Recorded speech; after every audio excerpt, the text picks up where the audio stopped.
What is up, guys? This is your boy Zilla, and welcome to today's episodes. I'll be discussing which studios and companies Microsoft should purchase next after the major purchase of Bethesda Softworks. But before I do that, please hit that subscribe button, also the notification bell so you get notified every time I make a video. And guys, let's get this because Microsoft just dropped a huge bomb. We all know about it. Them buying Bethesda, getting the exclusive rights to the Elder Scrolls, Fallout, and all other Bethesda Softworks IPs and their famous studios. But while acquiring this massive $7.3 billion company, they have also said that they still want to expand their empire into the games as a service model. And what studios could they be getting next? What ones do they have their eye on? And that's what I'm going to start tackling today. So to start off, I want to talk about what's pretty much guaranteed to happen. Studios that have worked very closely with Microsoft and will probably be absorbed. I have two of them in mind. And first, let's start with pretty much the guaranteed Bloober team. They are working on a Xbox Series X exclusive, a next gen exclusive for Microsoft. I don't know if it's coming to the Xbox One, but the Medium is their game. And I think once that game comes out, I think that they will be purchased. They're a very small company that makes very decently quality games. I think they're going to get bought up by Microsoft by late next year.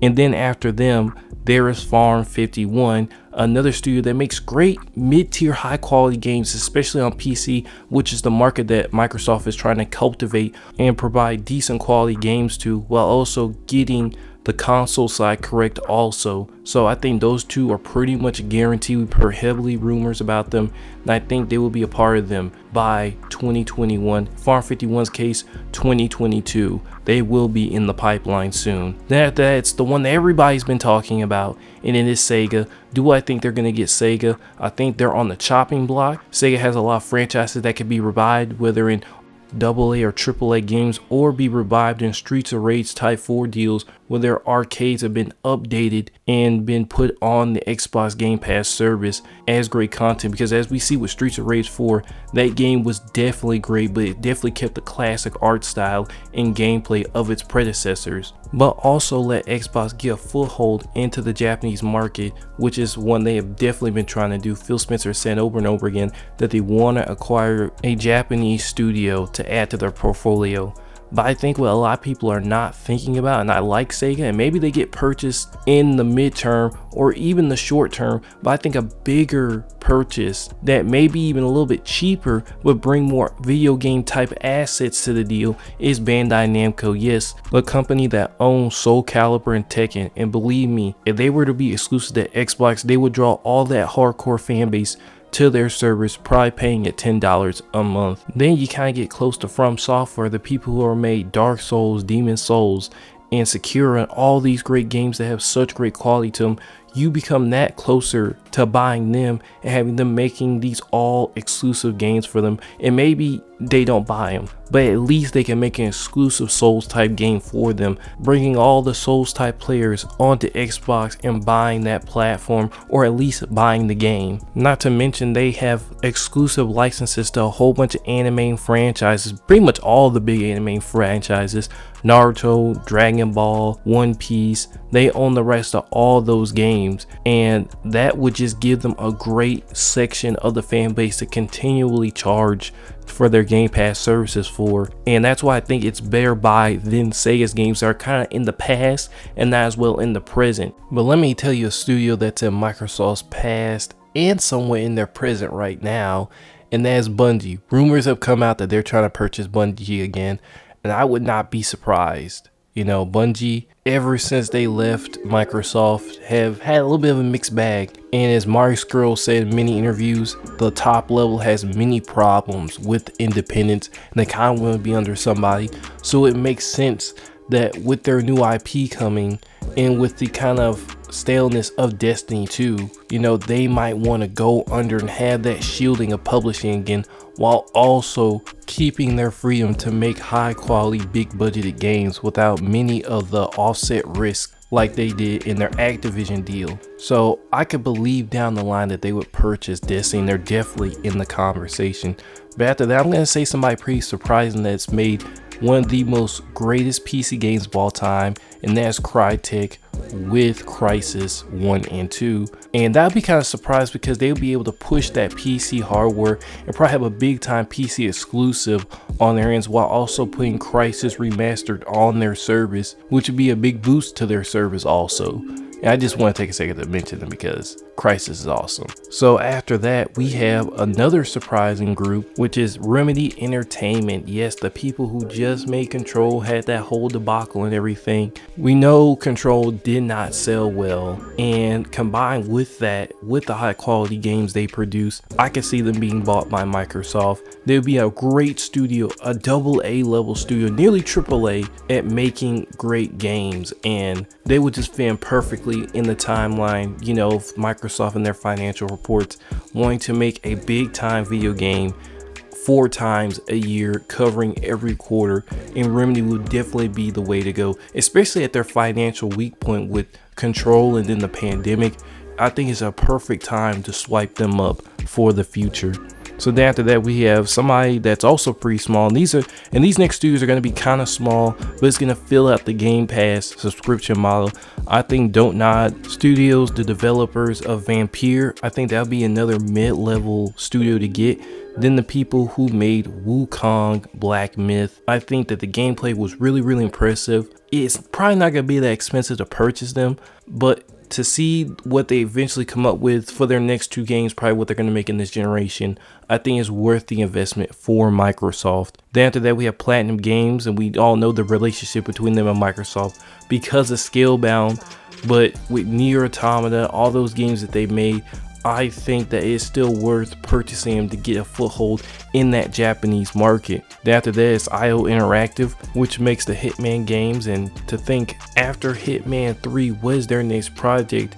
And financially, as an independent studio, as of I think 3 years ago, it's kind of tough situation where do you make a new IP and risk all financially, or do you let Microsoft buy you and have that shield of protection of being a studio under that infrastructure from now going on forward?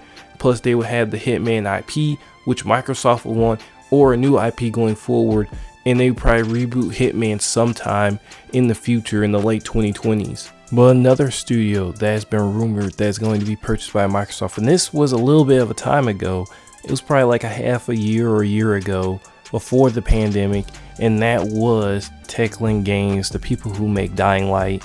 I think Dying Light, or even those developers, or even them remaking Dead Island, that would be a huge asset for Microsoft because they're such a high quality studio. They make high quality games. The only thing they really failed at is the Battle Royale version of Dying Light. That's the only failure they've had, and pretty much everything else has been pretty much gold. Now they are going through a financial situation, or more of a development situation to be honest, with Dying Light 2 coming in with those delays and then the pandemic hitting, and they are in a weakened state where, you know, Dying Light might be the best zombie game of the generation, and Microsoft could go and hop on them now when everybody's not sure, when everything's going wrong, and then reap the benefits in the future. So I think that is another highly likely studio that Microsoft can get. But there's another one in the midst, and we all know the CEO of this company, Randy Pitchford of Gearbox. I mean, Borderlands is one of the most popular franchises ever, and I think Microsoft buying Gearbox and, you know, absorbing that huge amount of talent, because you gotta forget, Borderlands 3 just came out. That's the 4th Borderlands game. Are they gonna make another one? Could they make another one? Would it even be worth making another one if they go in the direction of a new IP, right? What was the last new IP they had? Battleborn, a game I personally liked, but it failed and flopped horribly. It's to the point where they canceled, you know, the online game 2 years after it came out. So like them taking that risk or going under Microsoft, which I could totally see Randy Pitchford doing. Maybe Microsoft purchases from 2K the franchise. I don't know who exactly owns it, but if Randy Pitchford owns that franchise and Microsoft drops the bag, he's gonna take the money. Let's just be honest. But there's one really big studio that's very massive, or a company I'd rather, that has not really been talked about at all, but they have good amount of studios that would work in Game Pass, and that is Embracer Group, which is a company that has 6 operative groups, and under those groups they have their own studios, and when you combine them all together it's like 45 different studios with 4,000 developers in 43 different countries. Some of them in mobile game development, some of them AAA, like 4A Games that made Dying Light and the Dying Light franchise. I mean, there are some big time games that have been made under this collective, and it's not really that much for how many studios that you're getting. $500 million. They just spent 7.3 on Microsoft, Bethesda, and this group that they could get probably for $1 billion or a little bit under the price for WB Games. They could purchase these two outright and have nearly like 60 some studios or 80 something like that to not only go into mobile games for Microsoft to get into that market, but AAA games, mid-level games for Game Pass. With the acquisition of that studio, with these other studios that they've been purchasing, they would have a great pipeline and not only expand just in the console front, but in the mobile market front as well.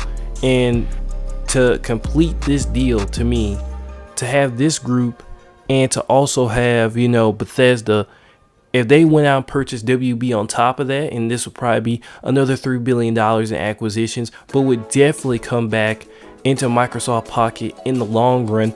Purchasing WB Games on top of these two would just be insurmountable. Okay, getting the license and also getting the license to Batman, but getting these high quality devs.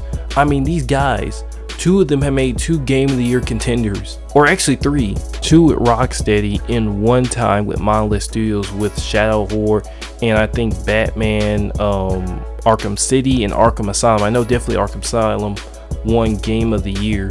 So these studios produce, and with a Suicide game coming out in 2022, you know, they can make that exclusive, even though I think they've already promised that it is coming to all platforms. So whatever, even after that, purchasing WB and purchasing maybe Sega, Bandai Namco, just purchasing any three of these companies in combination after they just purchased Bethesda, still keeping them under the $10 billion mark, will greatly boost Microsoft to a level that I don't think even Sony could stop with the amount of investments they're able to make into the future. But please comment below who you think Xbox is going to purchase next in the comment section. This has been the best Gojira in gaming news. Make sure to hit that subscribe button, also hit the notification bell so you get a notification every time I make a video, and I'll see you guys later.